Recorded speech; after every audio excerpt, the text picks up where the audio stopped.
Oi, que bom encontrar você aqui. Sabia que esse site foi feito especialmente para você? Curte, compartilha e não esqueça de se inscrever. Beijo!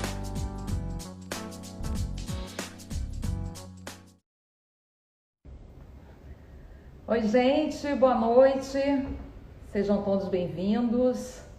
Estamos começando aqui a nossa live hoje com uma convidada muito especial, nossa querida, maravilhosa, eterna rainha Xuxa Meneghel.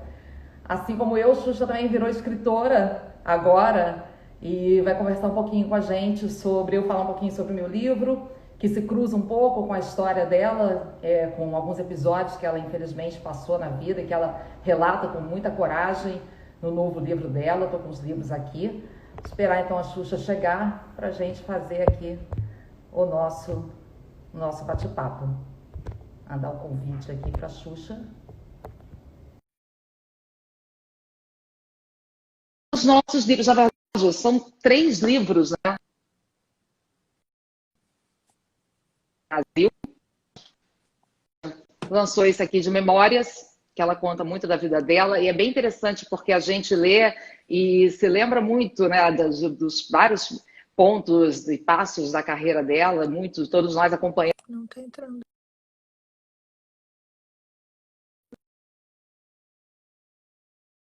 Com a meu Wi-Fi errado. Um livro também bem bacana que fala sobre amor, sobre tolerância. E olha quem já está aqui para conversar com a gente. Oi, Xuxa! Oi, Ana! Tudo bem com você? Tudo! Que alegria falar com você. Obrigada por aceitar o convite. Obrigada a você por ter me convidado. E olha só, quero mostrar aqui para todo mundo. Gente, é incrível, incrível, maravilhoso, é muito bom. Nossa, eu parei na história ainda das meninas aqui do Rio de Janeiro, aquelas duas do baile funk que foram estupradas em coletivo. Estupro coletivo. E eu tô assim com uma sensação de cada vez que eu estou lendo as coisas e vejo que os juízes não fazem nada, que os delegados, que os homens que recebem isso, os policiais que falam... Cara, começa a me dar uma revolta, eu acabo lendo, chego a esmagar o livro aqui, porque que situação, né? Já é difícil passar por isso. O pós, isso é pior ainda, quando você tem que falar e conviver com isso. Nossa, Ana... Eu queria primeiro fazer uma pergunta para você. Por que você resolveu fazer o livro? Eu tentei, como eu não li ele todo, eu não sei se você fez alguma explicação nele.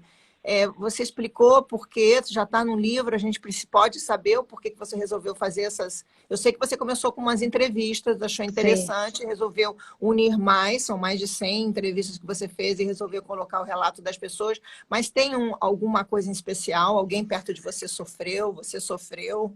Xuxa, várias pessoas que eu conheço, na verdade, eu não conheço nenhuma mulher que não tenha passado por algum episódio de abuso sexual. Aí tudo bem, não estou falando só de estupros em si, mas aqueles abusos do dia a dia, de dentro do ônibus, homem que passa a mão, que puxa pelo braço, a gente lida com isso o tempo inteiro, desde muito cedo, desde adolescente. Eu digo que esse livro foi meio uma demanda de todas nós, sabe? Porque a gente passa a vida inteira com medo, né? É o tempo todo com medo, esquivando para não ser tocada ou para não dar a entender não dar alguma liberdade para alguma aproximação inadequada.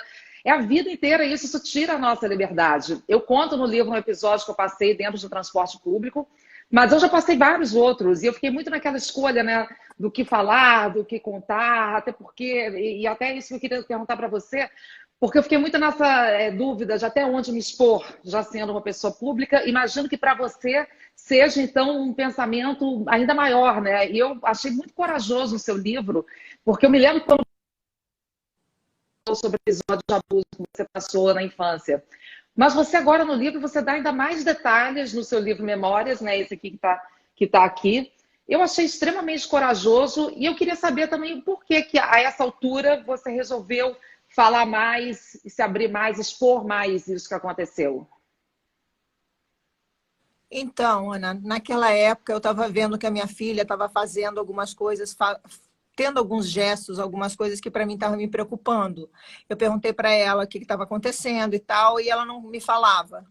E eu vi que tinha muitas amiguinhas próximas dela e eu achei que, de repente, poderia ser alguma amiga, ela, as amigas, alguma coisa passando, eu queria que elas me falassem. Aí eu vi que existe uma coisa, primeiro, elas não, como a gente não fala com pouca idade, porque a gente não tem esse conhecimento.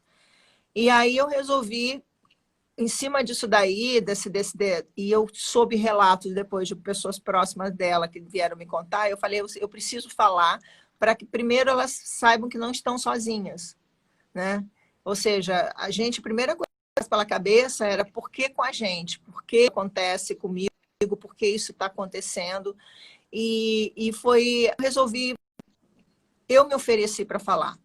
E aí, quando eu falei, as pessoas do Fantástico me disseram que iam colocar na outra semana. E eu falei, tudo bem, eu vou chegar em casa, vou ter um tempo de falar com minha família, porque ninguém sabia aqui em casa.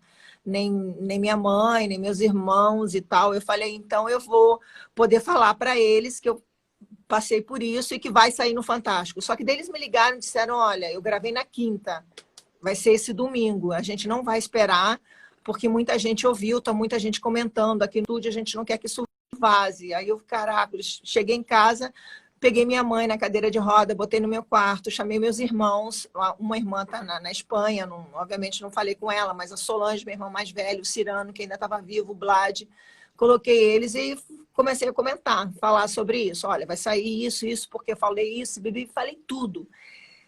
Foi um silêncio que podia cair assim, um grampo e a gente ouvia no meu quarto. E aí a única coisa que a primeira frase que eu ouvi foi a minha mãe falando assim, onde eu não estava, que eu não te protegi, não vi isso, minha filha.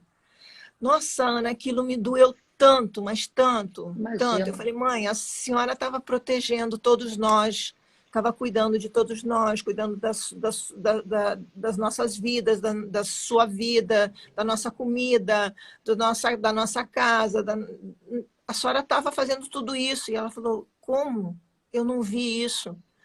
E ela ficou muito chateada, e o pior ainda, porque eu não queria que ela se sentisse mal, porque parece que a pessoa que mais me deu amor nessa vida não me protegeu naquele momento, porque não foi uma vez só, foram algumas vezes. E aí o meu irmão mais novo falou, por que você não me falou? Eu falei, porque você ia matar as pessoas, eu não queria um irmão preso. E a minha irmã falou, mas por que isso aconteceu contigo e não aconteceu comigo? Eu falei, eu não sei, cara, eu não sei por que não aconteceu contigo. Não aconteceu contigo? Nunca aconteceu? Ela falou, não. O meu outro irmão mais velho ficou só calado, não falava nada. E você me desculpa se a minha voz sumir de vez em quando, que quando eu falo nesse assunto, volta e meia minha voz falha, tá? Imagina. E aí eu comecei a ver que isso estava machucando muito as pessoas. E assim que saiu o Fantástico, eu fiquei mais chateada, ou mais irritada, ou mais magoada, vamos dizer assim, magoada, com algumas pessoas que não acreditaram. Tipo assim, nossa, ela está fazendo isso para crescer. Olha, ela está... Foi até um estudo, estudaram para ver como é que eu falava, se eu olhava para o lado direito, se é certo, se eu olhava para o lado esquerdo, é certo, se a minha mão do jeito que eu estava falando. Quer dizer, foi um negócio assim muito chocante, porque além de você não querer falar sobre isso, além de você se engasgar falando sobre isso, quando você fala sobre esse assunto, ainda tem as pessoas em volta para ver como é que elas recebem isso. A minha família recebeu mal, algumas pessoas acharam que não era verdade, outras pessoas a ponto de estudar isso, e outras pessoas chegaram para mim e falaram, que bom que você falou, porque eu preciso te dizer. E tinha pessoas que nem precisavam falar. Eu não sei se dá para você entender, mas eu acabo descobrindo quem é da nossa tribo, vamos dizer assim. Tem pessoas que eu olho, e falo, essa daí foi abusada, porque ela já vem aqui assim com um olhar assim para mim, tipo, eu preciso te dizer uma coisa. Eu falo, eu já sei o que você vai me dizer, entendeu? Sei lá, não sei se é a maneira de olhar, a maneira de se tocar, a maneira de falar. É uma coisa bem...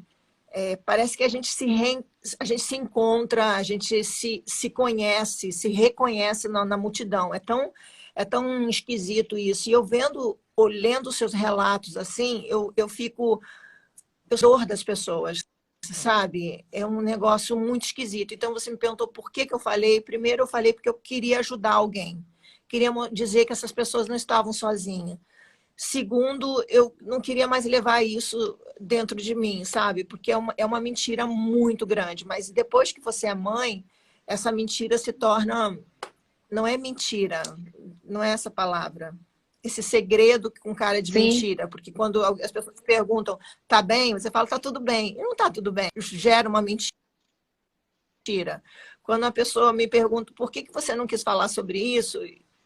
Eu não sei direito a resposta. Eu não sei se é porque eu não tinha noção, eu não sei se é porque eu achava que eu era culpada, eu não sei se é porque eu busquei coisas como, por exemplo, assim, nossa, a energia que eu tenho é que chama isso, sabe? A energia que eu tenho que fez com que várias pessoas chegassem perto de mim e quisessem isso. Então, é um negócio bem esquisito eu te responder isso com uma frase só. Eu queria poder falar menos e poder te dizer assim, tipo, eu entendo o que você está falando, eu entendo que as pessoas estão passando, eu entendo, mas é tão difícil falar disso, cara. Eu não sei como é que você conseguiu.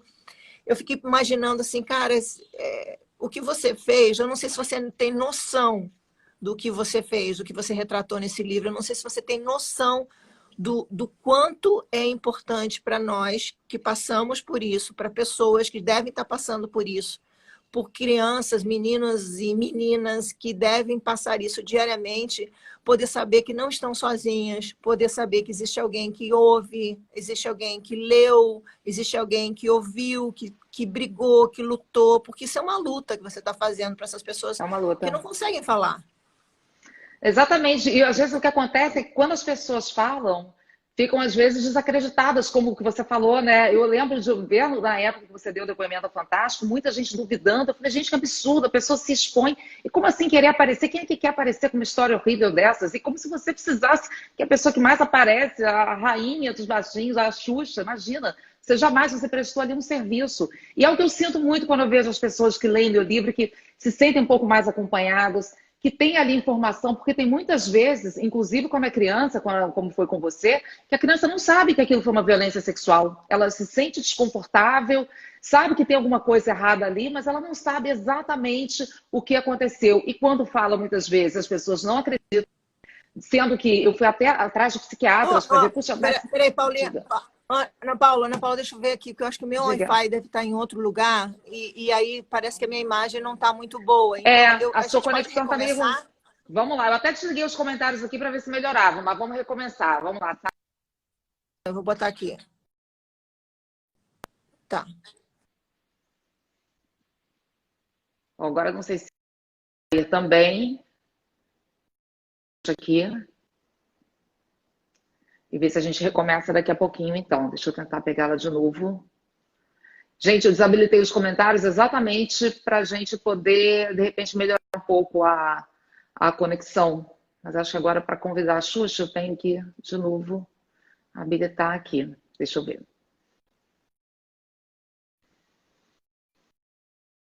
O vídeo de novo para ela. Enquanto a Xuxa não entra, eu queria ir falando aqui com vocês sobre essa história de não acreditar em criança. Eu fui até atrás de psiquiatras, porque sempre há essa história, né, de quando a criança conta um caso de abuso, de violência sexual, sempre se pensa que a criança, ela pode estar inventando, ela pode estar, enfim, fantasiando sobre aquilo, mas são raríssimas as vezes em que uma criança inventa alguma história como essa. Geralmente, quando acontece, é porque a criança está sofrendo algum tipo de alienação parental, tem algum adulto ali por trás manipulando aquela história toda, fazendo com que ela minta sobre aquilo. Ou então porque ela viu alguma coisa e às vezes tem alguma dificuldade cognitiva, não consegue elaborar direito alguma história que viu. A Xuxa que voltou está com uma conexão um pouco melhor, Xuxa. Você está me ouvindo bem? Eu estou ouvindo legal agora. Em outra conexão. Tá. Aqui está na casa e tinha que ser para o estúdio. Desculpa. Eu vou de novo pedir desculpas para o pessoal para desligar os comentários para poder a gente ter uma conexão melhor, porque realmente faz diferença, melhora, né? Sei que está todo mundo mandando seu carinho aqui para você, estava vendo mensagens lindas, assim. Eu acho que nessas horas a gente fica muito dividida, né, nessa hora de se expor, né, Xuxa? Como você falou, por um lado, você de fato ajudou muita gente, né? Por outro lado, é muito duro ainda receber críticas, é muito duro como é que as vítimas desse país de violência sexual, aliás, acho que pelo mundo todo, de modo geral, ainda acabam virando vítimas de novo, né? Porque quando você conta, você dá alvo de desconfiança, de descrédito, de dúvidas, e não é só das pessoas em geral, é da polícia, da justiça. Quando eu entrei aqui, eu estava esperando para você me chamar e eu vi você falando que as pessoas não acreditam nas crianças. Eu me lembro que o meu professor de matemática, quando ele tentou ficar comigo, e ele usou a primeira vez eu ouvi essa expressão, colocar nas coxas, que ele falou que ele queria me colocar nas coxas. Nossa. Ele, quando terminou a conversa, ele falou assim para mim, não adianta você falar isso para ninguém, porque ninguém vai acreditar em você, e entre a palavra de um professor e de um aluno, é óbvio que vão ficar com o professor. Aí ele falou de novo, você é uma criança, eu sou um adulto, não fale para ninguém, porque os adultos não vão te acreditar. Então isso daí que você falou é certíssimo. A primeira coisa que a gente tem que fazer é acreditar numa criança, porque por que uma criança vai falar isso, vai inventar isso, entendeu? E eu queria muito, mas muito, Ana, muito fazer regressão, fazer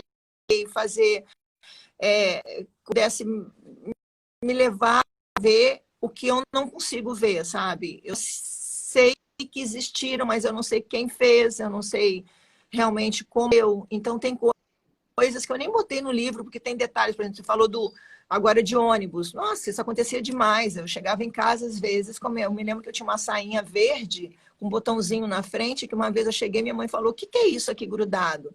O cara tinha terminado, gozado na minha sainha, e era uma sainha de colégio, uma coisa assim, sabe? Então, dizer, é um negócio assim, tipo, conta demais comigo, mas demais, demais, porque eu sempre fui muito grande, sabe? Eu tinha 11 anos, mas parecia que eu tinha 13, eu tinha 9, parecia que eu tinha... Mas eu era a cabeça, imagina, interiorana, suburbana, então eu sempre fui muito mais filha de caçula, muito mais, vamos dizer, ingênua. Se hoje eu ainda sou ingênua em muita coisa, imagina eu como criança. Então isso daí era assim, fácil, era uma presa fácil. Talvez seja... não estou dizendo que as meninas que são mais espertas não sejam presa fácil. Qualquer uma pode Todas são ser, vítimas, que depende do... isso que eu falei não é regra, realmente não é isso que eu quis dizer. E eu também estava lendo e vi que os homens não falam, os meninos não falam, mas os meninos passam muito por isso, porque eu recebi quer dizer, comecei a ouvir histórias de relatos, mas o que acontece? Como a gente foi criado no mundo do machismo, primeiro eles não acham que foram abusos, não houve estupro, não houve abuso, não houve nada. E sim, eu ouvi meninos falando assim, eu fui apresentado à mulher muito cedo, eu tinha 3, 4 anos de idade, minha babá me abusou e tal. Ou meninos que falam assim, jovens, que as madrastas, as tias de sangue, tias sem ser de sangue, madrinhas, não sei o que lá, tentam abusar e falar, meu primeiro sexo foi com não sei quantos anos, e a pessoa... E eles acham que é legal começar mais cedo. Porque a nossa educação machista faz com que o homem se sinta tipo assim, isso não é estupro, isso não é abuso, e sim, eu fui privilegiado porque uma mulher se ofereceu em me tocar ou me se oferecer. E quando é um caso, um menino com outro menino, às vezes dá um bloqueio, esquece. Eu ouvi relatos de homens já com idade, dizendo, não me lembro de um homem me tocando, eu me lembro que isso me fazia eu ter sonhos, eu me lembro que isso... eu não sabia o que era, o que tinha acontecido. Então, existem muitos homens que sofreram, mas nunca vai em delegacia ou não vai ter relato disso daí para você... Nossa, dificilmente. Nossa, Eu consegui achar, geralmente quando denunciam é quando é criança, que aí às vezes os pais, quando sabem, vão e denunciam. Na verdade, a denúncia é uma coisa que quase não existe, né? Exatamente por causa daquilo que a gente falou, que a gente vive dizendo, tem que denunciar realmente. É super importante denunciar, mas a pessoa denuncia e encontra o quê? Muitas vezes chega lá, é o policial que debocha, é o promotor que duvida do caso, é o juiz que dá uma sentença mais culpando a vítima do que julgando o crime em si. Então, é o que eu sempre digo, ok, tem que denunciar, mas o que a pessoa vai encontrar quando denuncia? 90% dos casos não são denunciados, essa é a estimativa que tem aqui no Brasil. Só 10% denunciam, e desses 10% a gente vê a cruzes que as pessoas passam para conseguir algum tipo de justiça, quando conseguem, né? Porque é muito difícil, é o crime que não tem testemunha, que muitas vezes não deixa prova, às vezes não há aquela violência extrema, porque tem muita vítima que congela, que paralisa, ou que quando vai procurar a polícia, aquele caso já aconteceu, então as possíveis marcas já desapareceram. Enfim, é muito difícil ainda para a vítima denunciar, né? Você hoje, Xuxa, você acha que você, num caso desse, você iria em frente, iria denunciar, iria dar os nomes, ou ainda é muito difícil?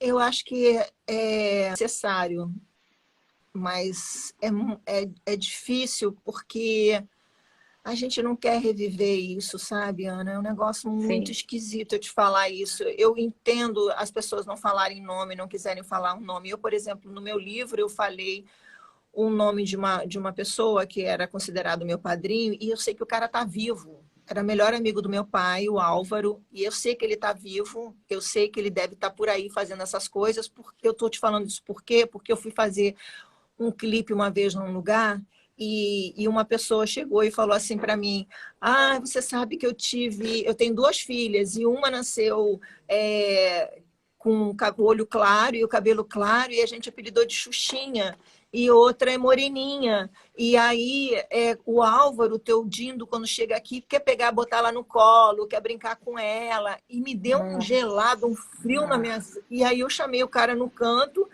Eu me lembro que era um chalé, assim, eu subi com ele numa escadinha, assim, e falei para ele, assim, pelo amor de Deus, me promete, eu vou te falar uma coisa, mas eu não quero que você fale para ninguém, mas me promete que você não vai deixar a tua filha ficar no colo desse cara, me promete que você não vai deixar ele ficar sozinho com ela. Eu fiquei muito nervosa e quis falar. Então, inclusive, eu botei o nome dele no livro, porque eu sei que esse cara ainda está vivo, eu sei que esse cara pode fazer isso. Agora, se, tipo assim, não sei qual é a idade que ele deve ter, que idade que ele devia estar fazendo isso, os caras não param, não vão parar. Porque Não param. se eles fizeram uma vez e sentiram um gostinho, eles vão fazer mais vezes, entendeu? E esse cara em especial, que é um pedófilo, eu não acredito que deve estar parando por aí, a não ser que esteja doente, ou sei lá o quê, se ainda está vivo por aí, entendeu? Mas uma coisa eu te falo assim, botar um nome de pessoas, citar, por exemplo, eu citei o nome do meu professor, Maurício, que deve estar vivo ainda também, que ele fazia isso, ele fez isso e fazia isso, e eu queria parar. Agora, as outras pessoas, por exemplo, outras pessoas que eu não citei o nome, que eram parentes próximos e tal, não sei o quê, ou pessoas da família, ou conhecidos da família, eu achei que não era necessário, porque eu não sei nem se as pessoas vão acreditar, essa é a verdade. Sim. A gente tem medo de não ser acreditado, sabe? Então eu falei, vou contar a minha história, porque de repente isso pode ajudar, sei lá, uma mãe pode ver e falar, nossa, isso está parecido com o que acontece aqui em casa, está parecido com...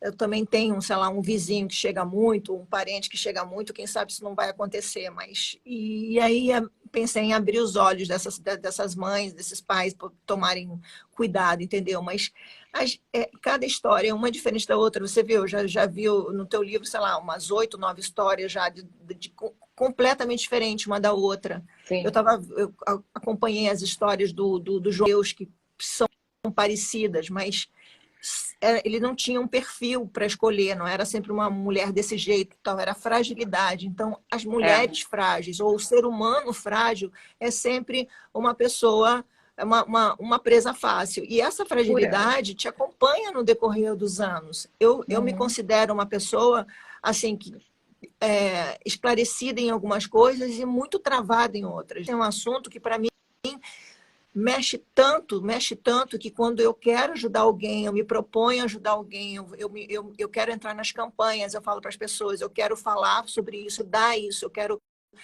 não quero só vestir uma camiseta, eu quero realmente mostrar que tá tatuado em mim isso que eu tô falando, que eu acredito, mas é tão difícil quando a gente cai um pouco em descrédito, sabe? Isso derruba, corta, parece dar uma rasteira na gente. Não. Porque é tão difícil você já botar a tua cara, a tua voz, se expor. E nem que... Eu sei que talvez 10 pessoas acreditem, mas aquela uma que não acredita, parece que te faz Açúcar, assim... né? Nossa, é um soco no estômago. Quando as pessoas olham e falam, será que ela está falando a verdade? Ou quando eu li aquele negócio assim, o delegado ouvir e falar assim, mas você realmente foi só tirar foto daquelas meninas lá? Você realmente foi só tirar foto ali? Aquilo me bateu aqui, assim, Sim. eu parecia que eu estava vendo a cara do cara, ou a voz do cara, e dá um nervoso tão grande, sabe, na gente, porque é tão difícil, Ana, eu não sei. E o teu trabalho, o que você fez, você não tem noção da importância desse livro, você não tem noção da importância do que você escreveu para cada coisa que eu começo a ler. Às vezes eu paro, porque eu preciso respirar. Eu parava em algumas histórias porque eu precisava andar um pouco para voltar a ser quem eu era, entendeu? Porque eu Sim. passo a ser cada mulher, cada relato, cada história, eu vivo, eu enjoo, eu tenho vontade de vomitar, eu tenho vontade de chorar, eu tenho vontade de matar os caras. Deus me perdoe, a gente nunca... Você escreveu até que você também é contra uma pessoa Pena de morrer. morte. Pena de morte. Eu também sou, mas eu sou a favor de uma pena de sofrimento para essas Não, a pessoas. questão é que tem que haver uma punição, né, Xuxa? O que acontece é que não tem. As vítimas ficam se sentindo culpadas, as vítimas passam uma vida inteira presas ali nessa história, nesse trauma, nesse sofrimento, muitas vezes tendo problemas de relacionamento por causa disso, pode desenvolver depressão, um monte de coisa. As vítimas ficam presas nisso e os abusadores, em sua esmagadora maioria, estão aí, livres, soltos, e mesmo e mais, e sem sofrer sequer nenhum tipo de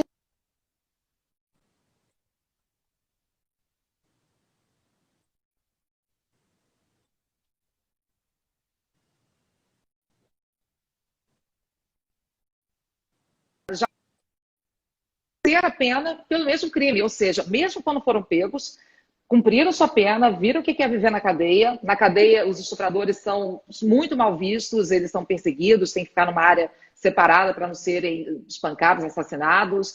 E mesmo passando por aquilo, quando voltou para a rua, ele cometeu o mesmo crime de novo. Então, a verdade é que também não tem reabilitação no Brasil para ninguém, né? Para nenhum tipo de crime, que dirá para crimes sexuais, que é um que as pessoas evitam olhar, querem fazer de conta que não existe, que não estão vendo, ou que não é tão importante assim, que não é tão grave. Acho que isso é meio resultado de uma cultura machista que a gente tem, né? De minimizar a violência contra a mulher de um modo geral, de botar sempre, quando chega num tribunal, numa delegacia, palavra da mulher contra o homem, aí se privilegia sempre a do homem. E acho que, além dos casos que aconteceram com você quando criança, acho que você viveu muito também, né? Como toda mulher no mercado de trabalho, aliás, diga-se isso de passagem, a gente vive a cultura machista no nosso dia a dia, né? É assédio, é piadinha machista, é cantada inadequada, de quem não tinha que vir. Você conta isso também no seu livro, de alguns outros episódios que você passou quando adulta? Conto e achava isso normal. Olha que loucura. Sim. Isso que mais me machuca, eu achar que eu não reclamava disso. As pessoas olhavam para mim como um objeto que elas poderiam tirar proveito e eu simplesmente não falava nada, sabe? E, inclusive, tem uma das coisas que mais me... Eu lendo isso daqui, eu lendo o teu livro, eu falei, caracoles, eu passei por isso e eu não sabia que isso também era abuso, entendeu? Sim. O ex-namorado meu tentou ter relações comigo depois de eu ter me separado dessa pessoa e eu não vi isso como um abuso. E eu me lembro que eu quase matei ele. Eu fiquei com uma tesoura, que era um negócio para cortar papel de parede, eu fiquei com a tesoura na mão querendo matar essa pessoa pelo ato de ter feito isso. E eu nunca falei sobre isso porque tinha sido meu namorado. E eu lendo o teu livro, eu vi que eu também passei por isso. Ou seja, eu não sei se é minha energia, não sei se sou eu, já me senti muito culpada a vida inteira, achando que eram minhas roupas, era a minha atitude, era a minha cara, era a minha vida, não sei, eu me culpava o tempo todo. Então, não existe corpo, não existe cara, não existe energia. Existe, sim, uma vítima e um cara... Exato. E uma pessoa que faz isso com essa pessoa. Só que eu fiquei muito, na minha vida inteira, me perguntando se começou tão cedo. E eu dei um chega para lá aos 13 anos de idade, que eu realmente achei que ninguém mais ia fazer isso em mim, que eu ia bater, matar, reclamar, gritar, não ia mais deixar isso acontecer. Parece que eu dei uma parada ali, entendeu? Mas tem tantas meninas que não conseguem, porque às vezes, por exemplo, a gente está falando interior do Brasil, os pais acham que podem e devem ser os primeiros homens das suas filhas. E Sim. transam com suas filhas.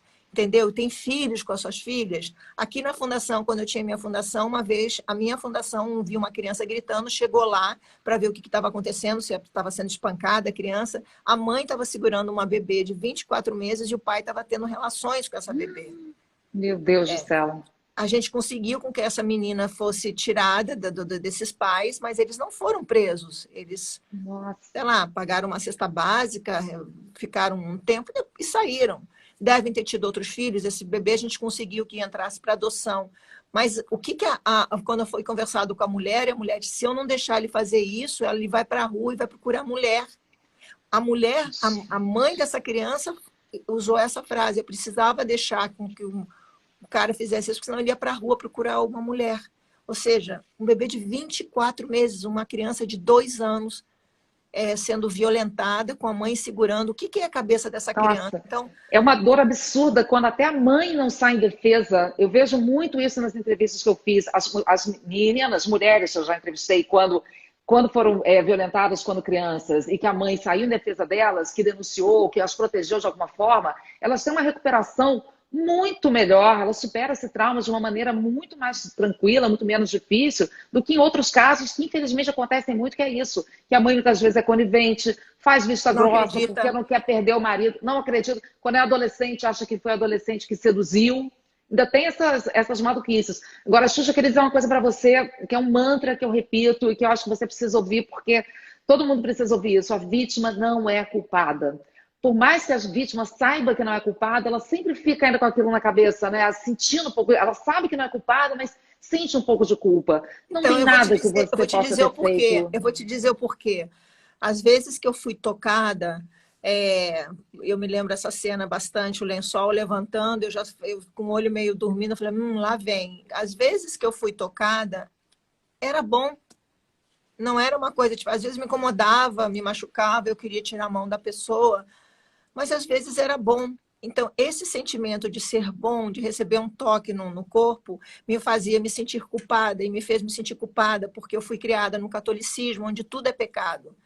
E aí eu me sentia uma pecadora, eu me sentia, era eu que fiz isso. Depois, quando eu ia tentar levar isso para as minhas relações, eu gostar de alguém, e esse alguém me tocar e eu gostar, eu também me sentia mal. Então, quer dizer, isso daí é muita coisa na minha cabeça.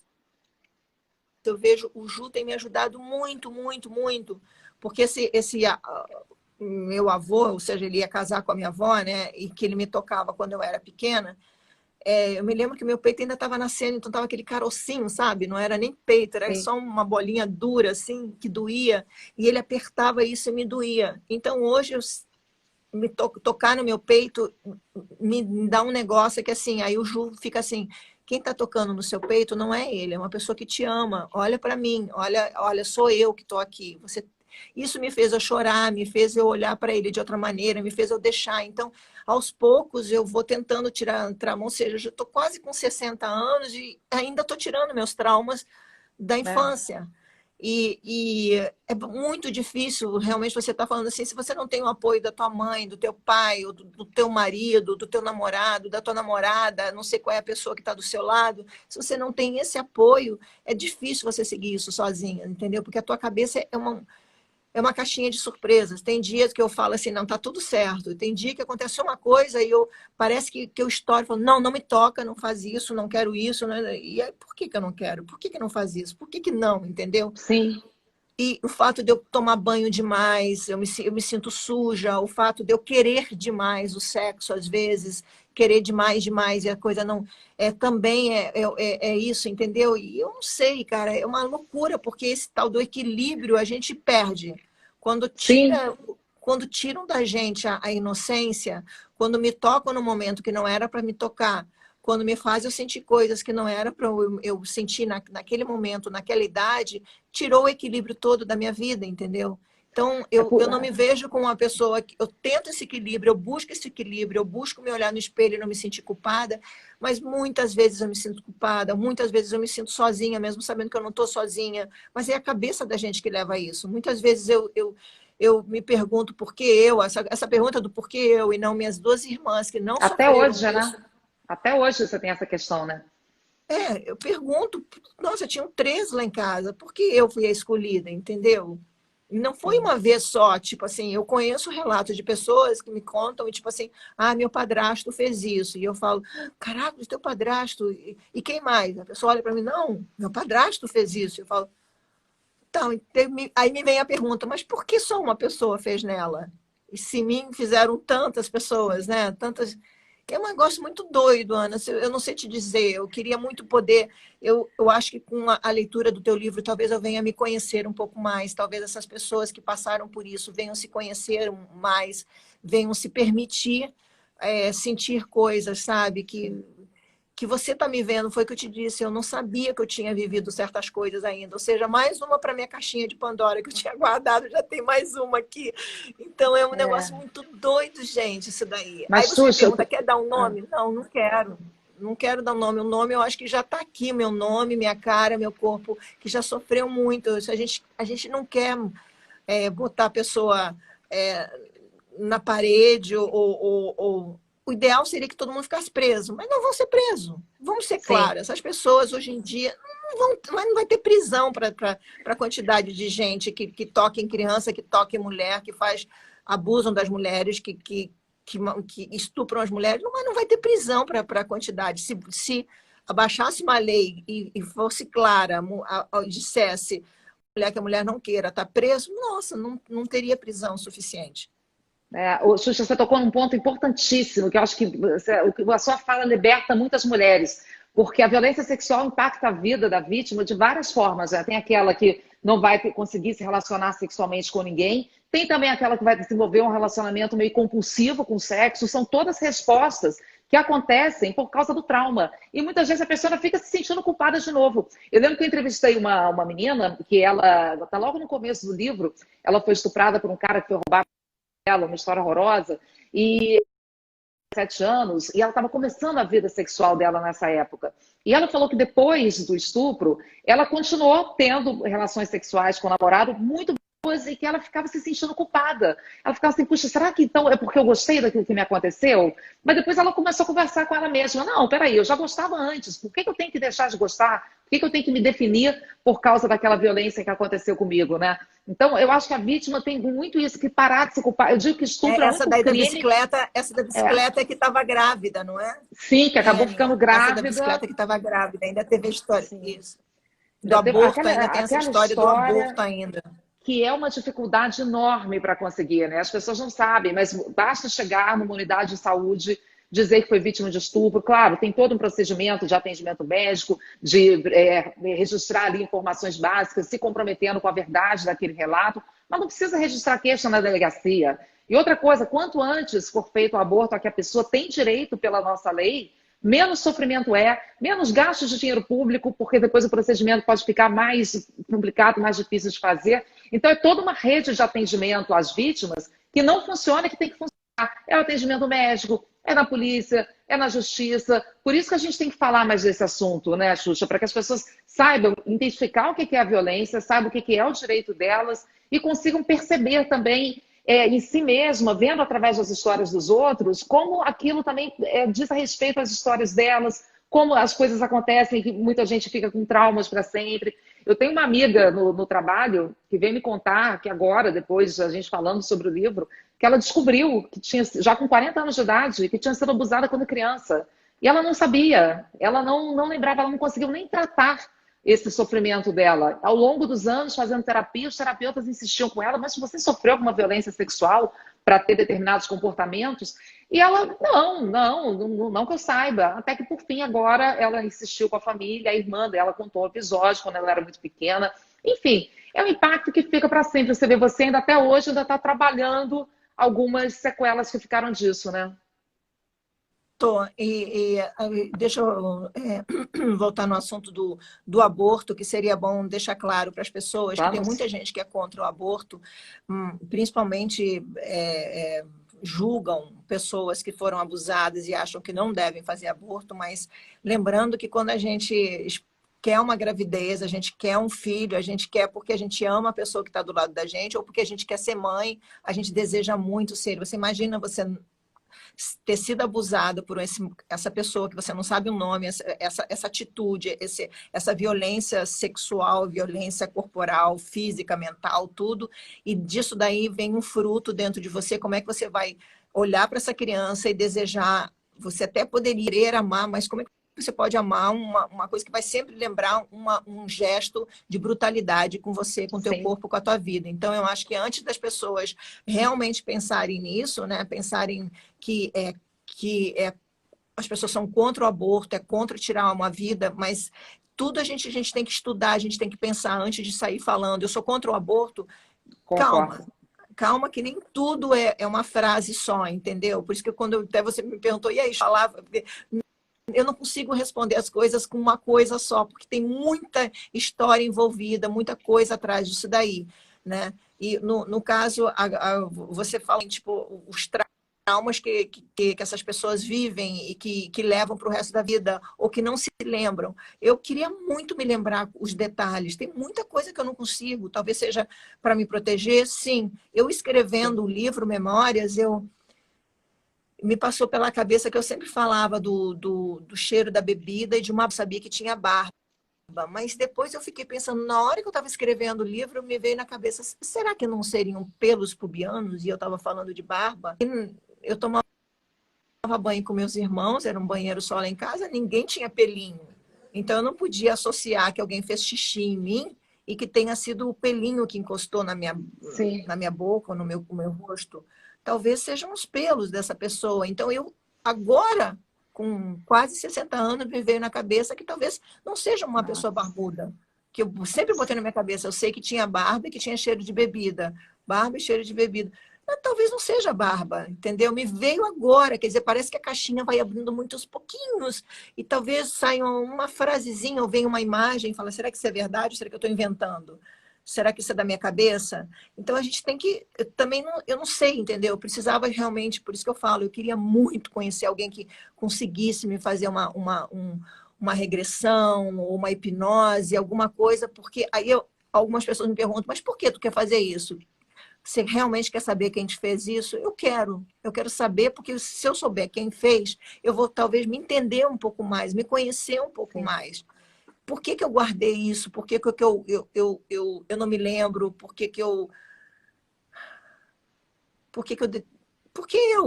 De novo vem a pergunta, por que eu, tão novinha?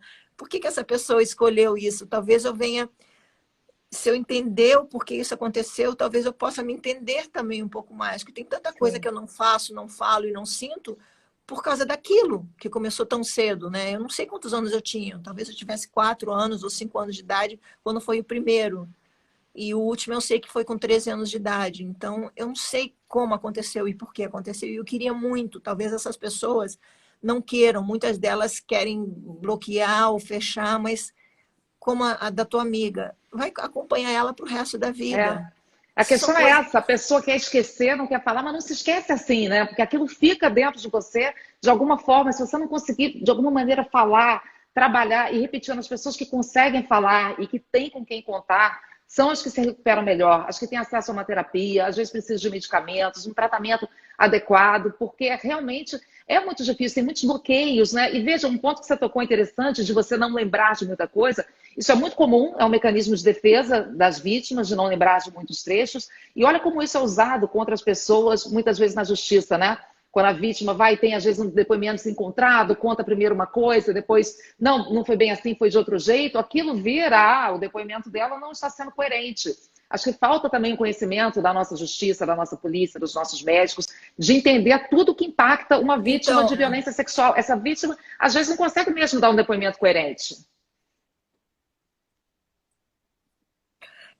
Eu tentei fazer terapia. Eu fiz por 2 meses terapia. Quando meus pais se separaram, eu ia lá para falar da separação dos meus pais.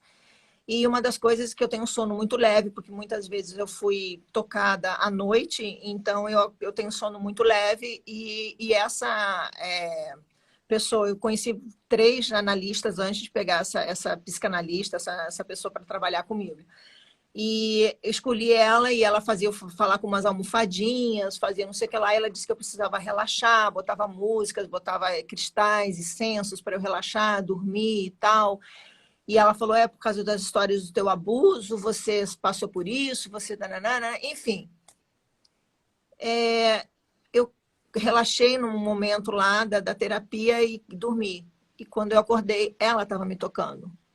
Então, quer dizer, também acontece isso. Às vezes a gente busca ajuda, como eu falo, por exemplo, a coisa do João de Deus. Muita gente foi lá para curar um trauma sexual, alguma coisa, e foi tocada por ele. Então, às vezes, a gente... Moral da história, eu nunca mais fiz terapia na minha vida, tá?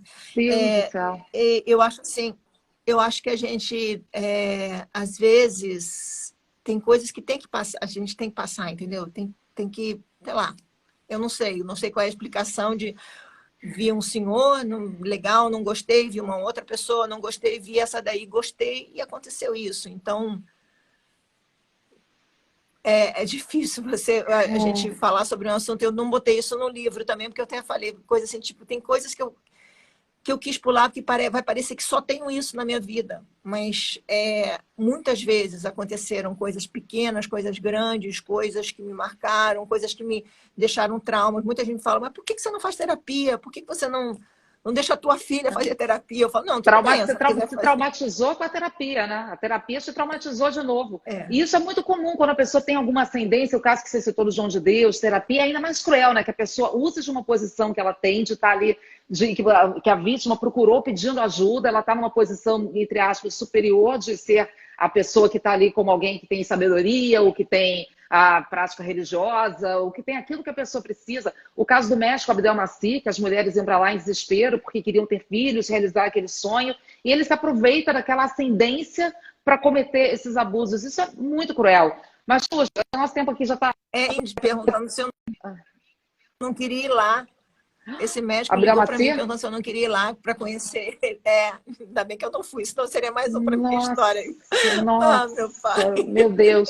Mas, Xuxa, como você disse, a sua história não é só isso. Eu li o seu livro inteiro, eu achei muito interessante, porque a gente lê e parece que está ouvindo a sua voz contando. É muito você falando, é muito legal e faz também a gente lembrar eu lembrei muito da minha vida de criança, de adolescente, já acompanhando você na sua carreira, vendo as coisas que foram passando. E eu vi aqui no fim também, e eu acho que se relaciona um pouco com o que a gente está falando, a sua defesa muito apaixonada dos animais, das crianças. Enfim, resumindo, eu elaborei uma tese na minha cabeça de que você, por tudo que você passou, quer hoje cada vez mais proteger aqueles que são mais vulneráveis. Você enxerga alguma conexão entre uma coisa e outra? Eu acho assim, o fato de eu não ter, eu querer dar voz para animais que não têm voz, né, que lá se proteger, eu querer dar voz para as crianças que não podem falar, porque elas são as primeiras, como uma mulher, por exemplo, a delegacia da mulher, a gente fala muito que a mulher as mulheres são estupradas, abusadas, mas elas podem ainda pegar o telefone ou podem ir até uma delegacia. Uma criança não pode, como é que ela pode deixar os pais para ir numa delegacia e dizer, olha, meus pais estão fazendo, meu padrasto, minha madrasta, que foi o caso do menino Bernardo, que foi e voltou e ainda perdeu a vida foi assassinado. por isso. Então, quer dizer, Horrível. Pois é, então eu tento muito dar voz para quem não tem voz, porque eu acho que eu não tive, eu me calei muito, eu não consegui ter voz, eu não consegui proteger a minha criança, não consegui proteger eu quando era criança. Então, eu acho que eu fazendo isso, eu tiro um pouco o peso. Hoje, eu como mulher, já que eu não me protegi, que se eu puder proteger um bicho, uma criança, alguém que não tem voz, poder dar, emprestar a minha voz, minha imagem, gritar por eles, reclamar por eles.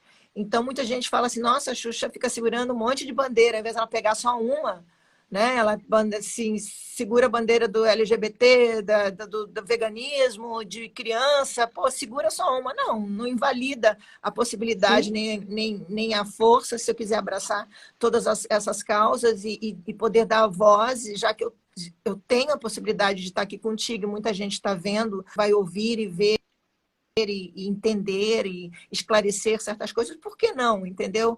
Eu estou numa fase, tipo assim, me calar nunca mais, entendeu? Acho que eu já fiquei muito calada, já fui muito sufocada, então agora, se eu puder realmente levantar essas bandeiras, como você mesmo citou, veganismo, criança, proteger bicho, levantar bandeiras contra a homofobia, contra a zoofilia, tudo que eu puder fazer, eu vou fazer, porque eu acho isso primordial. Para mim, como pessoa, eu me sinto melhor e protejo a criança que eu não pude me proteger, entendeu?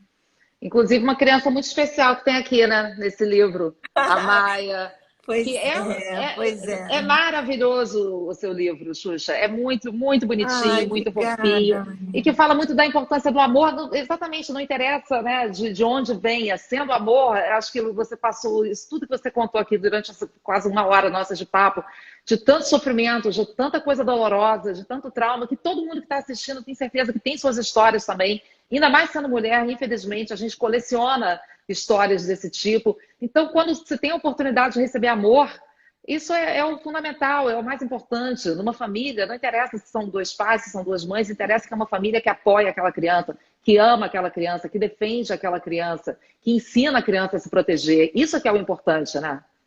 Eu só tô, inclusive eu tô falando para as pessoas que eu tô levando tanta paulada, né, de pessoas que consideram a família brasileira uma coisa diferente do que eu prego, do que eu imagino, porque uma família não precisa ser só um homem, uma mulher e um cachorro e uma criança. Eu acho que tem que ter amor entre um homem e uma mulher, senão não é uma família para poder ter essa criança, porque tem tantos homens e mulheres que têm seus filhos e abandonam, então isso para mim não é Sim, família, nossa. né? Então, não importa se são do mesmo sexo, não importa se são... Não importa, eu acho que mais a palavra existir. Mas existe agora um momento que a gente está vivendo onde as pessoas estão criticando muito isso, levantam essas bandeiras da religião e de tantas outras coisas, que vem o preconceito tão encrunhado, a discriminação tão encrunhada. E aí, não vende a gente ficar falando sobre uma coisa legal como o amor. Então, eu tenho certeza que muita gente talvez não queira nem ouvir essas coisas, mas sabe muito bem criticar, né? Mas na hora da gente falar que o amor é que vai vencer, ou que o amor que tem que estar acima de tudo, as pessoas não. Aí me criticam por alguma coisa, ou buscam alguma coisa, ou querem levantar alguma coisa. Como você acabou de falar, tipo, sei lá, a Xuxa está falando sobre... veganismo. Mas e as crianças da África? O que tem a ver uma coisa com a outra? A Xuxa agora está falando sobre amor. Mas... E o filme que ela fez há 40 anos? Ela não vai falar? O que tem a ver uma coisa com a outra? E Então, eu já acho falou assim, bastante, inclusive, né? Inclusive muito, sobre essa história do mas filme, o você que eu falou quero aberto. dizer... mas o que eu quero dizer é que as pessoas estão confusas com tudo isso e não querem receber, acho que a verdadeira palavra, onde a gente quer chegar com tudo isso. Acho Eu que acho que o querem teu livro debater, né, consegue Xuxa? chegar. O importante é discutir o que você falou, ter informação antes de sair defendendo uma causa. As pessoas podem ter as ideias que quiserem, então, ninguém é obrigado a pensar igual, né, a concordar com as mesmas causas. Mas a gente é obrigado primeiro a respeitar a posição do outro, para poder ser respeitado também, e a se informar o mais possível antes de defender qualquer causa, qualquer posição. Eu só queria fortalecer o teu livro, porque é um livro tão forte o que você fez, é tão corajoso, é tão necessário para o mundo de hoje, sabe? Eu queria só que as pessoas tivessem a possibilidade de poder folhear, ler. Não é nem, tipo assim, abrir mão de fazer alguma coisa para fazer outra, é colocar tudo isso que você se propôs na nossa vida e abrir os olhos, porque isso pode estar acontecendo com alguém muito próximo da gente, pode ter acontecido com a gente, e isso é tão importante, sabe? E sobre tudo isso que eu estou vivendo hoje, as críticas de pessoas que eu nem conheço, pessoas me agredindo gratuitamente, eu só queria lembrar a todo mundo que tudo isso que eu passei na minha vida me fez eu ser a pessoa que eu sou hoje, sentada aqui na sua frente, aqui a gente conversando aqui sobre vários assuntos, e me deu uma força, me deu um discernimento e uma possibilidade de dizer que realmente eu não sou uma pessoa comum, entendeu? Por tudo que eu vivi. Eu sei que eu sou uma pessoa normal, mas eu não sou uma pessoa comum. E por não ser uma pessoa comum, eu quero muito, muito, muito que as pessoas me ouçam, sabe? E aprendam com os meus erros, com os meus acertos. Eu estou tentando me melhorar a cada dia, eu estou me transformando a cada dia, tentando me melhorar a cada dia. E eu acho que isso é a nossa obrigação, entendeu? Diária, de fazer uma coisa dessas. E eu queria muito, muito poder te dizer que com esse livro eu me senti uma pessoa não melhor, mas pelo menos não sozinha. E eu quero te agradecer, viu? Porque se antes eu já achava que a minha vida, eu tive que passar tudo isso para chegar onde é que eu cheguei, eu vi que realmente eu não passei por muita coisa do que essas pessoas passaram, mas o que eu passei foi muito importante para eu ser quem eu sou hoje. E eu quero te agradecer porque eu não estou realmente, esse planetinha aqui, ó, esse planetinha aqui eu faço parte. E é forte, é forte.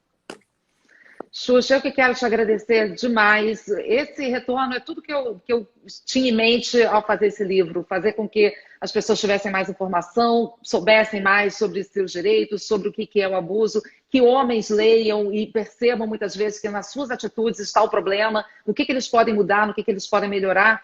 E esse retorno de vítimas, de pessoas que passaram por isso, de se sentirem acolhidas, se sentirem acompanhadas. Muitas pessoas que eu entrevistei para esse livro estavam pela primeira vez contando o que aconteceu, ou pela primeira vez contando sem serem julgadas, contando com alguém de fato, ouvindo, escutando.